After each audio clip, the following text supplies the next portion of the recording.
Okay, great. Thanks a lot for the introduction. It's really, really a pleasure to be here. I had the great opportunity, I guess, of being of participating in some of the other Simon's programs in previous years, and it's really nice, to be back.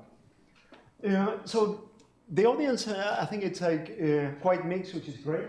So I think we have a nice mixture of, I think, experts in the domain. I think a lot of people that perhaps are not experts in optimization. So, and I think the goal, at least, of the talk is very much to mix, I think, these two things. So let me start by trying to explain a little bit the words in the title, right? So first of all, I guess, I think many of you have at least some idea of optimization, but I want to tell you at least a little bit of the historical roots of optimization, but also what exactly is this watershed? I mean, it's a very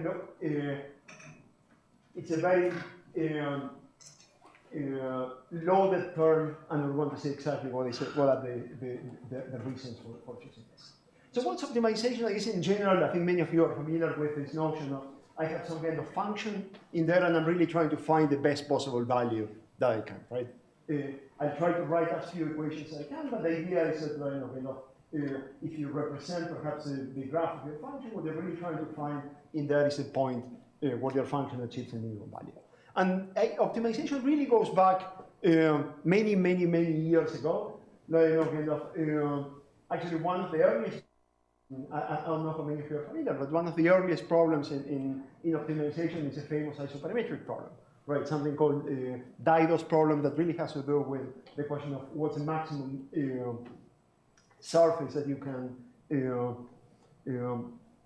circle with a given rho, let's say. And it's a beautiful story. I don't have time now to go out all the details. But if you've never seen it, you can read about it. But in particular, optimization began, I think it's more formal life once there was calculus, right? Once we had a way to talk about. Okay, that should be better. So once we have, once we had, a more formal notion to talk about optimality conditions, and that gave us a very interesting and very insightful connection, for instance, with notions of physics, right? The whole variational principles. What's kind of interesting is in recent years there was also other notions that come into place, notions of convexity, notions of complexity, and one of the things that's so important and so interesting about optimization is it's not an isolated area of research, but it has pervasive connections with many, many areas, ranging from game theory, control theory, combinatorics, theoretical computer science, a number of other areas.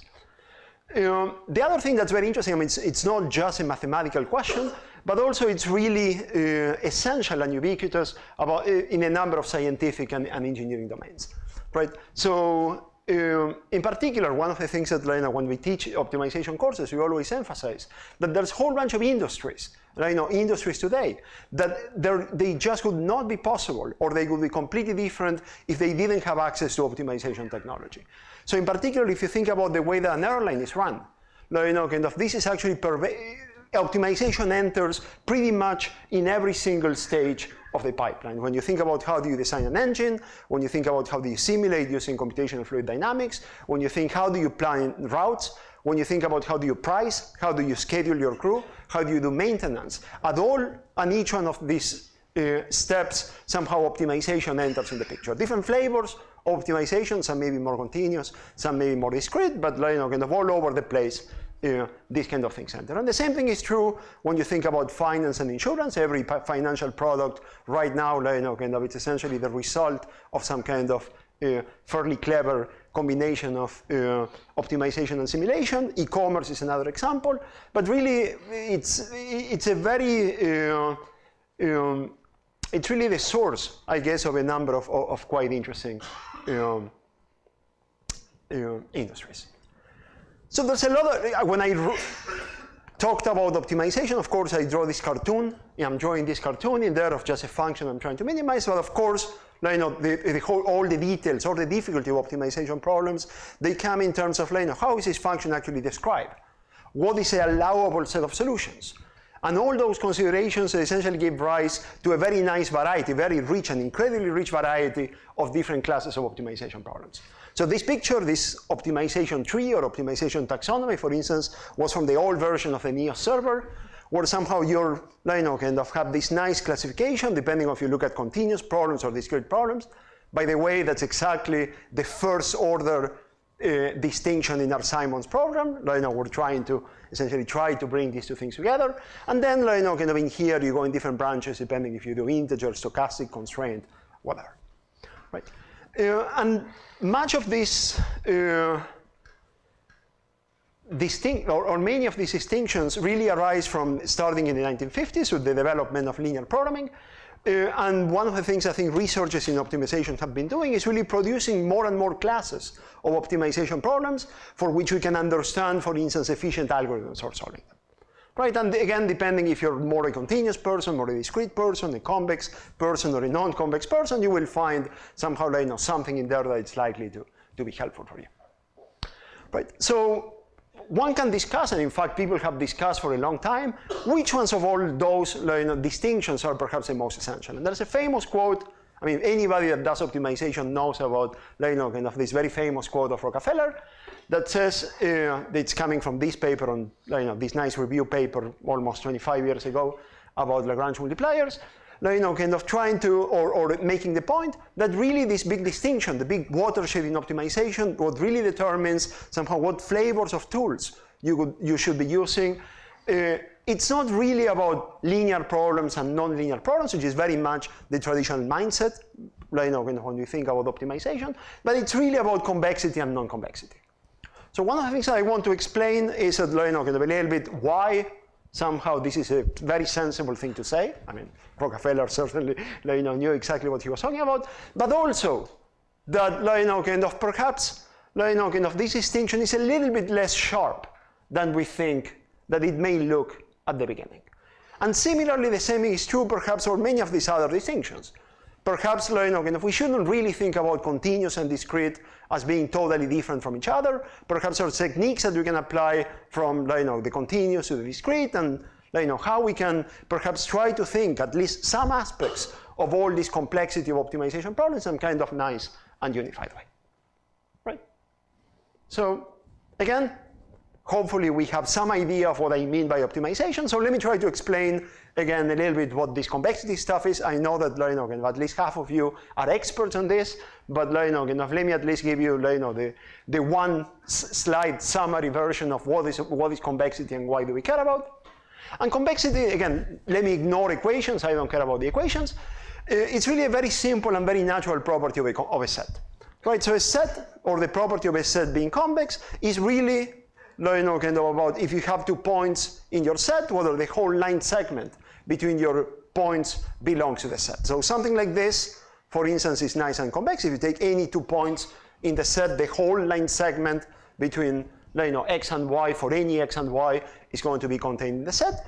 But kind of something like this set over here will not have this property. If you like equations, that equation is something like this. But again, it's really about the geometric picture.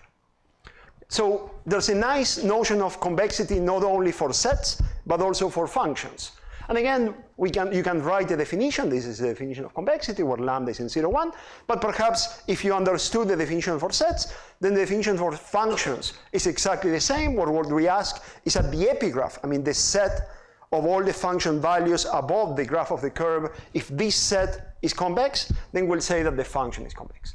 Right? So somehow we really only need one definition. And even without any theorems, it is perhaps clear why functions of this type, they're going to be nicer from the optimization point of view than functions of this type. Right? More than anything, I mean, there's many reasons, but let me just give you one. Certainly because whenever you have a function of this type, then any local minimum in there is also going to be global. But whenever you have a function that looks like this, and the same property is not true. Right? And again, one can quantify all of this, and one needs to put enough technical conditions for what I'm saying to be exactly true. But generally speaking, convex optimization is a lot simpler than general non-convex optimization. Right, and this is perhaps some of the points I'm trying to summarize in here. Why convexity is so important and so ubiquitous all over the place, why it's such a wonderful technology. On the one hand, because the definition is extremely simple. I just summarized it in one slide, and again, I think there's a lot of things that I think you can imagine that are consequences of this. But the geometric properties, the geometric consequences of this are actually extremely rich. There's a lot of consequences that come with this. Also extremely important, which I'm not saying anything at all in this talk, is that this is also an incredibly powerful modeling approach. So it turns out that most of the time in practice, we don't just write an optimization problem and then we look at it and then we say, hey, we happen to be convex. But actually the way that we with models, the way that you use parsers or modeling environments, they can be adapted or it can be constrained in a way that only convex optimization problems are going to arise. And in particular in engineering, this has been enormously powerful and enormously influential. This is, Steve Boyd's notion of disciplined convex programming is one very nice way of formalizing this program. But also there's very nice algorithmic consequences, right? Again, modulo some minor technicalities. We know that convex optimization problems, they can be solved fairly efficiently in theory and in practice.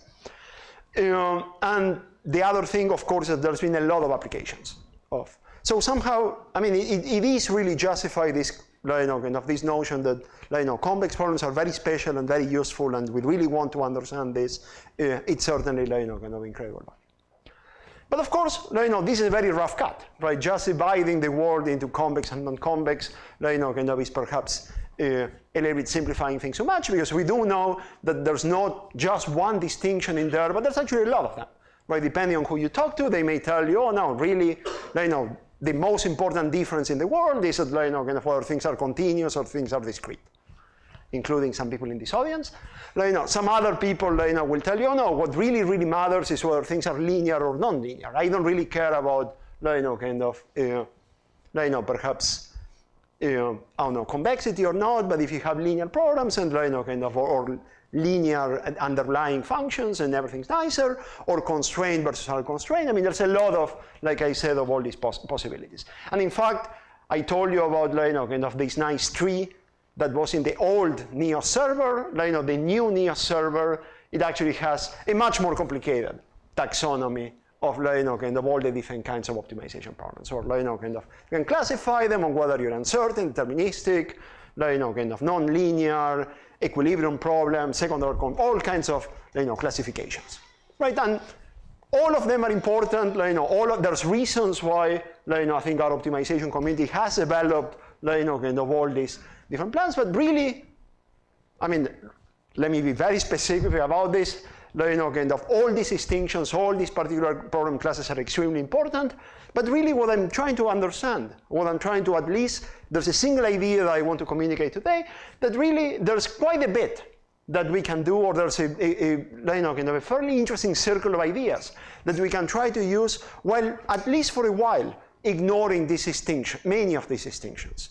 And this is what I'm really trying, hope that I will convince you, that that really, if at least for a while we ignore all these subtleties or not so subtle distinctions, then perhaps we can do interesting stuff. So in a sense, what I'm really asking is, all these distinctions or watersheds, are they real? How sharp are they? Is it really an issue that something is either convex or non-convex, or I can think about things in the middle? Do I really want to think about something linear and something non-linear, or I can put, again, like a finer gradation in there? And of course, if you're familiar with any aspects of mathematics, you know that such things are often quite likely, right? Think about, for instance, even if you think about some geometric surface, for instance, you may think about the linear case, but really if you're a little bit more sophisticated, you think, okay, really what the linear case is somehow having curvature equal to 0. And then you may think, okay, perhaps in situations where I have small curvature, I can think or do something interesting. Or the same thing, if you like matrices, you can think about an invertible matrix, right? An invertible or not invertible is a sharp distinction. But again, the more that you know, you think, okay, really what I should care about is how close to invertible a matrix is, right? Notions of condition number, for instance. Similarly, if you I don't know, we have a lot of TCS people in here. If you think about polynomial time versus exponential time, perhaps, again, that's a very rough distinction. And you may want to introduce parameterized complexity, parameterized families of problems, kind of where you get kind of some additional parameters in there. Right, so in a sense, it's not a new concept, this idea, of course, kind of parameter or of giving sharper distinctions in there, but what I'm really interested in is what happens in the context of optimization. Right? So, clear? Questions? Good. Okay, so, I told you, okay, convex is great, kind of non-convex is not great. So, kind of perhaps one of the simplest things that one can try to think, in fact, one that's enormously successful in many contexts, is to try to make things convex. Right, so for instance, if I have, let's imagine that my feasible set is something like this, just a disconnected set of points, like it happens in many combinatorial problems, then one thing that you may think about is, okay, let me try to take the convex hull of the solutions. So what is a convex hull? It's really the smallest convex set that contains all the points in the original set. It's a nice operation that will take any set, and it will return you the best convex approximation, if you want. I haven't said anything about computability, but certainly it's a geometric operation that we can do with my set. And similarly with a function. If you have a function which is not convex, then I may think about what is the nicest convex function or the closest convex function to my given function, and this is what's called usually the convex envelope of my function. These are great things. Kind of, it's perhaps among the first things that you can try, that you should try whenever you're faced with a problem, if you can compute these ones. But it has some cons, kind of, or some difficulties in the applicability of this. The main one is that typically obtaining descriptions of this may be very difficult. Although in principle it's easy to say the convex hull is the smallest convex set that contains your points, then you may not be able to explain this to your computer. You may not be able to write some nice description of this convex hull that you can use it. And of course, if you're a combinatorial optimization person, you know that this is always the case, right? On the other hand, depending on what kind of problems you're interested in, you may lose information, right? So if in here I look at the convex hull of the solutions, somehow really the convex hull it forgets about all these points in the interior, right? So I don't have, perhaps if I optimize an arbitrary function over my set, then kind of it may forget, or I may not keep track of kind of the information in there. So somehow for some things, computing convex hulls is not, even if you could, it would not be the right thing to do. Right? Good. So the question is, what can we do? Kind of, this is one way in which we can take kind of some problem, perhaps combinatorial, perhaps kind of non-convex or whatever, kind of, and produce some kind of nice convex problems. The question is, are there other alternatives? Are there other ways that you can try to approach this problem? And one of the insights, I mean a very old insight, is that really sometimes it's just a matter of how you think about the problem. Right? That kind of in a certain sense that one can make very, very precise, pretty much any set of any problem, you can really think about it directly as a convex problem. Perhaps in a very large dimension, perhaps even an infinite dimension. But there's a very natural way in which I can think about kind of a set in any space as being associated to a convex set. So let me describe it first, and let me give a couple of examples. So conceptually it's quite easy. So essentially what I would do is I would think about my set being convex, where every point in my set is actually giving me a new dimension. Right, so let's think about the case where I have a finite set. In here I just have 4 points over there. And then what I'm going to do is I'm going to associate this set, if you want, with a simplex in 4-dimensional space, where every extreme point, every corner in here corresponds exactly to my point downstairs. Right? So if I have a finite set of points in Rk, whatever k happens to be, but I have n points, I'm really going to associate to this an n-dimensional simplex, where n in here may be very, very large. Right. On the other hand, if I have a continuous set, think about in here having some kind of complicated set which is continuous, then I'm going to associate to it a simplex, but in an infinite dimensional space. Right? So think about exactly the same picture, but now with an infinite number of corners. Of course, that doesn't make much sense. So this is not exactly the same thing as taking the convex hull. Let me emphasize this, because in here my set lives in R2. If I were to take the convex hull, this convex hull would live in R2, but this set in here is living upstairs in a large dimensional space. But what is true, that's actually very interesting, is that there's a bijection, or there's a correspondence, if you want, between the extreme points in here and the points downstairs. So this construction, you know about it. There's many, many, many different ways of thinking about what's happening in here, depending on what your background is. One, let me give you 3 or perhaps 4. One is certainly, instead of thinking about my set, I think about the space of probability distributions on my set. Right? When you think about it, what am I doing? Probability distributions on my 4 points are exactly associated with a simplex in 4-dimensional space.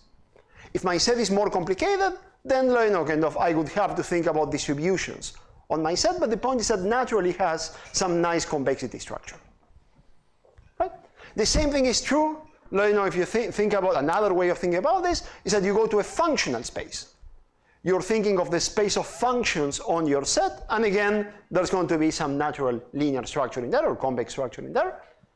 If you've ever seen anything about games, that's of course the idea that we can go to mixed strategies in a game. We can randomize over our actions, and now you get nice, like a much nicer structure. In control theory, this is something called relaxed controls, and depending on which part of the world you're coming from, I'm pretty sure you've seen some versions of this in one form or the other. And by the way, I told you, this is not just about convex or non-convex. Exactly the same thing is true when you think about the distinction that we think in differential equations or controls or physics between linear processes and non-linear processes. Exactly the same thing is true when you write not the dynamics of your system, but you write the dynamics of, for instance, probability distributions on your state space, on your phase space. What's called the Liouville equation, if you know what that is, or Fokker-Planck, or any of the classical equations in probability theory. Right? Once you go to probability space, then in that case, everything becomes nice and linear. By the way, I think many of you have heard, for instance, people saying quantum mechanics is linear, regardless of anything. This is exactly what one means when you talk about the linearity of quantum mechanics. It's linearity in phase space. Again, this is perhaps not very important. What I really want you to focus is this picture. Right? That there's at least a very formal process where we can take any set and lift it or think about it in some kind of thing in some infinite dimensional space. And this is great. It's a kind of things that I think when you're in grad school you think about it, it blows your mind. But when you really go into the details, this is not terribly practical. I mean, often, right? Because again, doing things in some infinite dimensional space, it may not be very useful unless there's some structure up there. Now the real question that I want to discuss today is, can you get away? Are there situations where you can get away? Not just with an infinite dimensional space like before, but with a finite or even small dimension. This is really what I'm asking. If I start with some non-convex setting here, I know that if I go to infinite dimensional space, and there's going to be some nice convexity structure, but that's not really useful. The question is, can I get away with finite dimension, and hopefully small? Can I convexify things in some way? So let me give an example. At least this is not like a crazy idea. It's a very simple example. Or for instance, if I take a non-convex set, that's my donut, the donut I ate this morning. Actually, bagel. I ate a bagel, not a donut. And this is defined by these quadratic inequalities. It's a set in the plane, defined exactly by these quadratic inequalities. And obviously, it's a non-convex set. It's perhaps one of the simplest non-convex sets that I can write. And again, let me remind you take any 2 points. I look at the line segment. And of course, it's not contained in there. So let's imagine that I'm trying to solve some kind of problem over this set. And clearly, I shouldn't be able to use convex optimization because this set is just not convex. Now what I claim is that there is a way of essentially taking this set and lifting it to some nice dimensional space, R3, in such a way that it will be nice and convex. So the map that I want to use is a very simple map. In this case, I'm just going to take x and y to x, y, and x squared plus y squared. So essentially what I'm doing is I'm taking the plane in here, and I'm mapping it into the surface of this paraboloid over here. So there's a nice map where you take any point in there, boop, and it goes up there into some point. And I want you to notice what happens, right? I want you to think in here not of the surface in there, but actually of the convex body that I would obtain if I fill this in and I slice it with these two hyperplanes, right? So this is filled with water, kind of I slice it in here and I slice it in here. So I get like a nice barrel-like thing. And notice something wonderful that happens. Every point downstairs is a projection of an extreme point of this convex set. I can't really define extreme point. Extreme point really means something that's kind of on the boundary, and it's not a convex combination of other things. Right? So something wonderful happens. If I optimize over here, over this nice convex set defined by these inequalities, any linear function, the minimizer downstairs is going to give me a point in my bagel in there. Right? So really, instead of solving like a bad non-convex problem down here, I can just solve kind of some nice convex problem over this convex set. So, natural question, what is going on? Where did I get this map from? Kind of how we can use this in a better and more interesting way. Right? Is a phenomenon clear? What's happening in here? If not, questions would be great. No questions. Good.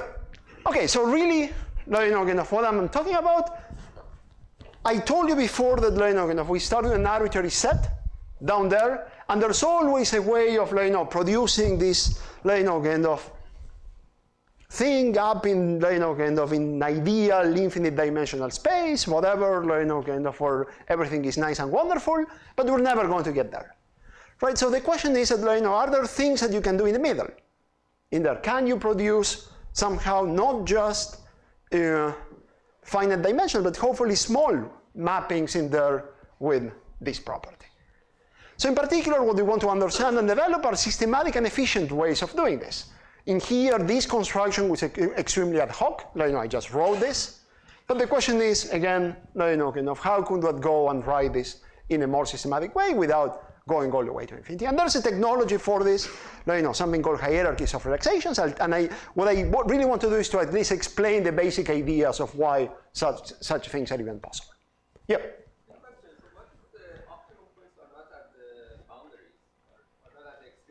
Well, so certainly here, when you optimize any linear function, any linear function up here, this will always be on the boundary of this set.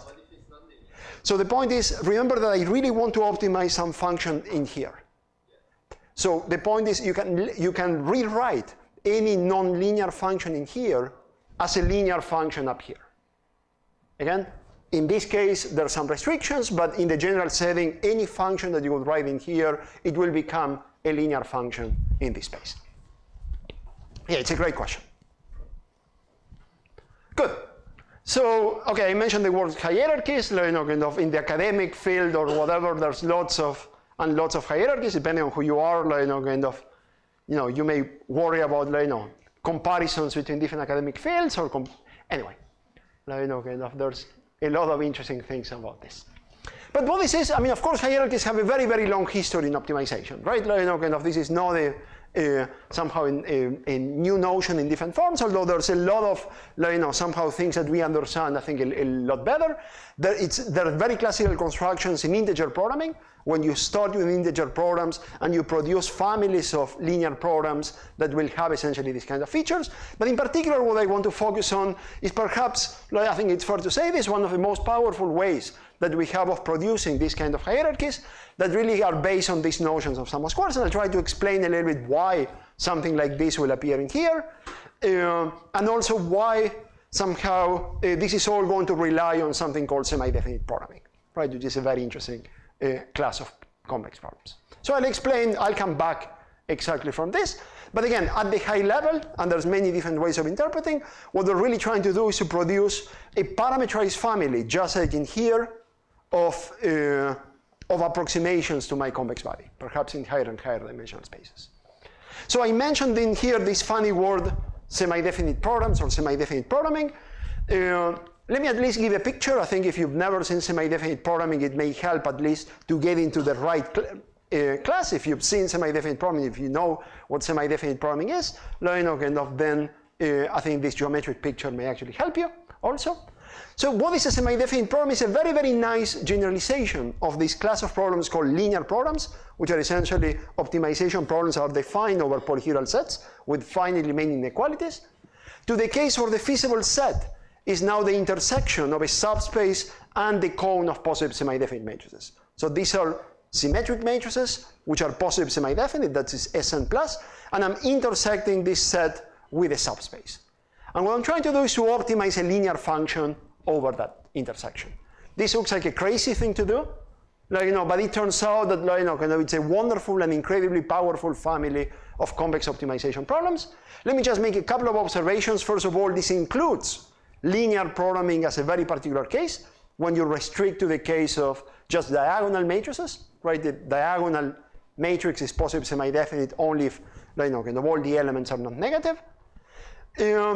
But in particular, what's nice about it is that somehow it's as canonical a class of problems as one may hope for. There's a beautiful duality theory. It's convex and finite dimensional. We have wonderful algorithms to solve this. And modulus and minor technicalities is that things are solvable in polynomial time.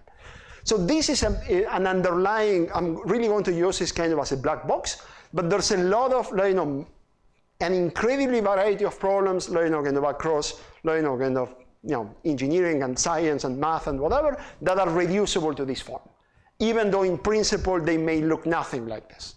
So if you want to learn one thing, I would recommend strongly to learn about semi-definite programming. So I told you about somehow these notions of or trying to construct these kind of maps, or all these families of hierarchies that people have built. And the way I like to think it, somewhat perhaps not very nice, is that really what you do is you're building a machine, right? What the hierarchy is really a machine that will take your non-convex problem, some non-convex formulation in there. It has a knob in there that will allow you to say how much you're lifting, and in the end what's going to come is some convex optimization problem, exactly some semi-definite program, right? So what people have done is essentially build better and better machines over there. And one of the things that I want to explain is perhaps one of the nicest ones that we have, this one over here, and why somehow it's fairly canonical. It's really difficult, I think, or we don't know ways of building, I think, things that are better than these kind of machines, and I will tell you a little bit what's the evidence that perhaps these machines are optimal in some particular sense. So remember what I told you. What were we doing before in my example about the bagel? I was taking any point downstairs, all points downstairs, and I was mapping them upstairs. So it turns out that the way that these relaxations work is they take a very nice map, a very nice canonical map, to take any point downstairs and map it upstairs. And what they do is they take a point x and they map it into the symmetric tensor product of x k times, right? And this is what we denote by this. If you've never seen or you don't quite know what this is, really think about taking any point x. I form all the monomials of degree k in the variables x sub I, and that's exactly where my point gets mapped. By the way, if you're a machine learning person, and I think all of us are, apparently in recent times, think about this as very much like like a polynomial kernel. I mean, this is doing something very, very similar to what the polynomial kernel is doing, or the feature map associated to the polynomial kernel. It's essentially very, very similar. What's kind of interesting, like in my picture, is that not only you need to map things upstairs, but you also need to understand, hopefully, the convex hull of the image of your points. Right, like all the way back in my example, I was taking my donut, it's my bagel, I was mapping it upstairs, and in this case I have a nice description of the image of the donut of the bagel under this map. Right? I can write more or less explicit inequalities for this to be true. And it turns out that essentially this is my condition B. If you want, I want to be able to effectively describe or at least approximate this convex hull of the image. So this looks like a crazy problem. How would you do this? But when you really think about what I was doing before, I was mapping kind of my points through this tensor product, and then I take a linear function in here. That's what taking the convex hull means. I'm trying to understand all the inequalities that are valid in this object. And a linear function on the tensor product is nothing but a polynomial, right? So what I'm really trying to understand is whether for any linear function, this polynomial is actually non-negative. That means exactly that whether the set is contained, the image of my set is contained on the half space associated to the point. So what do we need to do? We need to understand, again, we're reducing it to perhaps a more complicated problem, but we really need to understand this notion of non-negativity, when a polynomial in several variables is non-negative. And by the way, before telling you how this is done, let me mention that this problem, understanding the convex hull of a set, is a really, really important and ubiquitous problem in many areas, right? I mean, of course, in combinatorial optimization, this is a bread and butter of trying to understand the different algorithms, but exactly the same thing is true, for instance, when you look at other objects, not just convex hulls of finite set of points, like in the combinatorial case, but for instance, if you're trying to understand the convex hull of an algebraic variety, the convex hull of a point under the group action, the convex hull of some curve under the group action, there's a lot of situations where somehow this is really what the object that one is trying to understand, the convex hull of something, and understand, depending on who you are, may mean very different things. It may mean computationally, it may mean geometrically. I want to understand the structure of the equations that define it. It may mean algebraically. Again, depending on who you are, understanding may mean very different things. Okay, so let me go back to what's happening over here. I told you, hopefully you believe me, that if once I take my set, I map it in here with my map phi, and I'm trying to understand linear inequalities up here. That's the same thing as understanding polynomial inequalities down there. And again, if you're a kernel person, you know exactly what I'm talking about. But then what are we going to do? I mean, I need to understand whether some polynomial is non-negative. Perhaps the simplest and obvious things that I can try to do is try to say, okay, if my polynomial is a sum of squares of some other polynomials, then certainly this is going to trivially imply that P is non-negative. There's a whole bunch of things that one can say about this, but the only thing that we care in here is that this is an obvious sufficient condition for P being non-negative, and in particular, this condition is going to be computable or reducible to semi-definite programming. So when I put these two observations together, really what that means is the following, that the way that these constructions work is exactly by this combination of taking points downstairs and mapping them with a feature map or a polynomial map like here, usually exactly this Veronese map, this symmetric tensor product. And then what you do is you replace a notion of a convex hull, which is looking at all the valid inequalities on your set, by all the valid inequalities that you can prove using a sum of squares decomposition. And this is all that's going on in here. These conditions, for simple reasons, they become better and better with fixed k. They're strictly contained in each other. And for every fixed k, these are polynomial times solvable, since the dimension of this space is actually order of n to the k. And under very mild conditions, what this will give you is exactly that these hierarchies are complete. That in the finite case, after finitely many steps, you actually converge to the convex hull or to the feasible set that you want. In the infinite case, you will have asymptotic convergence. And again, we're not concerned in here about the details of how this works, but the point is, this actually realizes exactly this picture or this promise that we wanted of giving us a gradation or of moving between my original non-convex or discrete or whatever you want to think about set downstairs, all the way up, we have kind of this infinite dimensional space when everything's wonderful and we live forever. And kind of in the meantime, for any fixed k, kind of we have better and better approximations. And sometimes, or often, even very small values of k may be sufficient. Right? So again, let me summarize perhaps at this point some of the things that are going on. Really, all this hierarchies business gave us an explicit way of trading off how much convexity do you want versus how much are you willing to enlarge the dimension of your problem. We know what I told you before, if I don't care about dimension goes to infinity, then we'll get convexity for free. On the other hand, when the dimension is small, my problem may not be convex. But there's a trade-off in there, right? And hierarchies gives us one way. They give us one way of realizing this trade-off. Of course, this is just talk. We need theorems that will show that what I'm saying is true and that they will quantify exactly how much we gain and we lose.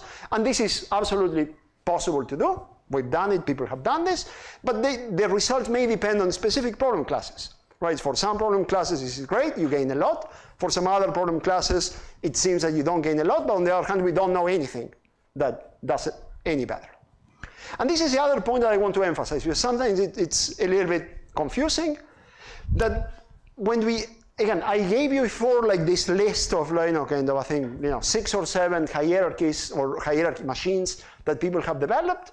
And when you think about what makes one good or bad, right? I mean, never focus on just convergence. That, after so many steps, whatever, you get the right, because usually those results are, kind of somehow, there's nothing interesting that goes on in there. I think what's really important is to understand, kind of either quantitative results that will quantify exactly this kind of trade-offs, or empirical results. One of the very surprising parts of, kind of this whole sum of squares machinery, in particular as opposed to some of the other ones, is that really it works very, very well in practice for relatively small values of k. We knew from before many hierarchies that will work with exactly the same kind of theoretical properties, in the sense that asymptotically converge. But what was very interesting, what was very surprising, is how well they perform even for relatively small values of k. And again, I will not say too much about this. Okay, I have like 5 minutes, I need to wrap up. So there's been a lot of applications, I will not spend time discussing any of them in detail, but really, pretty much if you have any problem in whatever domain it is, and polynomials are involved, I strongly suggest that you at least try to see whether these techniques can actually help you or not. There's problems that at least on the surface, they don't look at all like these techniques may be useful, like things that have to do with quantum information or things that have to do with fluid dynamics. And it turns out that you can do very, very interesting things, or robotics, and you can do very interesting things using this kind of machinery. The other thing, and this is also, I want to point out to some of the things that are going on at the Simons in this term, is really trying to understand a little bit more the gap, or if there is a gap between theory and practice. One of the things, as I mentioned, that's very interesting of these kind of things is that they're extremely good asymptotically in asymptopia, kind of the kind of regime where people in theoretical computer science usually work. I don't care about the actual practical efficiency of an algorithms. I care most of the time about their asymptotic properties. But also, they're kind of extremely good for many problems that involve a reasonable number of variables. It's very interesting for reasons that I don't think we fully understand why these kind of things should be working well at both ends of the spectrum. People are actually using this in practice. If you actually want to solve, you want to make your robot walk, some of my colleagues at MIT are actually using this kind of technology in order to understand, kind of how, kind of you compute controllers, to stabilize a robot. On the other hand, many of my colleagues that do theoretical computer science are actually, and like here, they're trying to understand what are the limits of these kind of machineries. Let me also mention, again, I don't have a lot of time to say something about practice, that a big part in here, what I describe is, of course, only the tip of the iceberg. Right? There's a lot of work that goes on when you're given a problem. You don't just take it at face value, but you really try to exploit as much structure as possible. Right? And there's a lot of work and there's a lot of kind of the special techniques that will allow us to, given an optimization problem or given, kind of some family of polynomials, you want to understand what is the structure of these polynomials, symmetry properties, sparsity properties, kind of what are they defined. I mean, there's a lot of technology that will allow us to not write the obvious semi-definite problem that you will write, but to do some things in a very clever and smart way, right? And again, I don't have time at all to discuss this, but kind of think about again everything that I describe as a very rough first cut of what's actually going on underneath. Also, there's a lot of incredibly interesting and enormously simulating connections with mathematics. I mean, with kind of with many areas of mathematics. I mentioned, I guess, the tip of the iceberg of these connections with probability when you think about the things as kind of just probability distributions. But in particular, some very foundational results in probability, things like the exchangeability theorem, the definitive exchangeability theorem, they can be understood very much in the same lines of what's happening in here. I guess I talked a little bit about quantum, but kind of there's a very nice non-commutative analog of all this story, where instead of thinking about polynomials in commutative variables, you think about polynomials in non-commutative variables. There's an associated geometry with it, to it, and kind of all these techniques are actually quite useful in that regard. Again, I can't really say a lot. So in the 2 minutes I have left, let me say a little bit about what are the kind of things that people are trying to understand now. Kind of a lot of it, and actually I'm doing a shameless advertisement for kind of a workshop that's going to be happening at the Simons, I think in a month or so, a couple of months. So on the one hand, there's a lot of interest in trying to understand what are the limits of these machines, what are the limits of these hierarchies. What can they prove, what they cannot prove. Right, and there's been both very interesting positive results and very interesting negative results. Of course, it will not solve NP-hard problems, but it really looks like, kind of that at least for a very large class of statistical problems, we don't really have any algorithms that are any better than this. That this is in a sense, and people like Boas-Barak have conjectured that kind of this is essentially an optimal algorithm in a sense that one can make quite precise. Something that I'm more a positive and constructive person rather than a computational complexity, or rather than a complexity person trying to prove negative results. I really want to understand, kind of, can we produce better machines?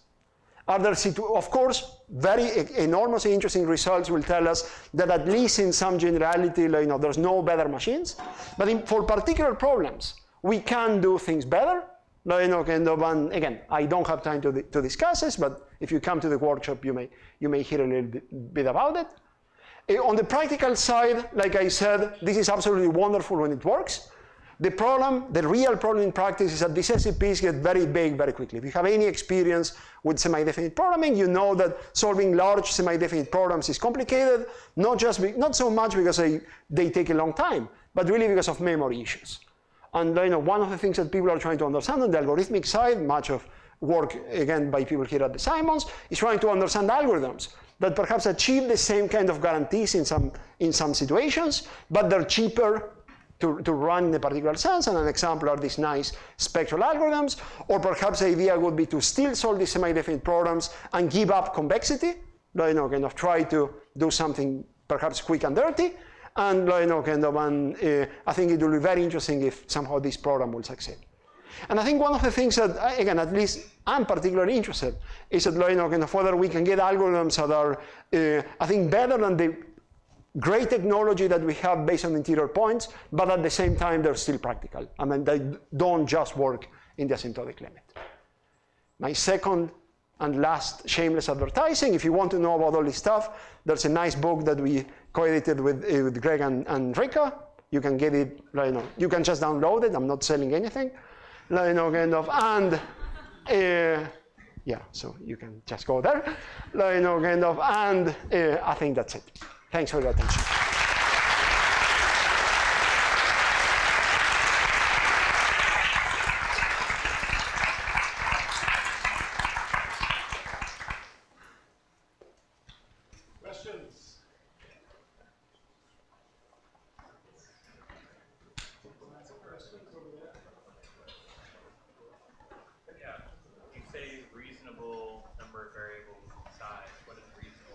So so the question is, what is reasonable, right? So I think a lot of it depends on structure, right? The right, counting variables, somehow it's not really the right thing. I mean, if you don't put any structure whatsoever, I assume things are absolutely dense, then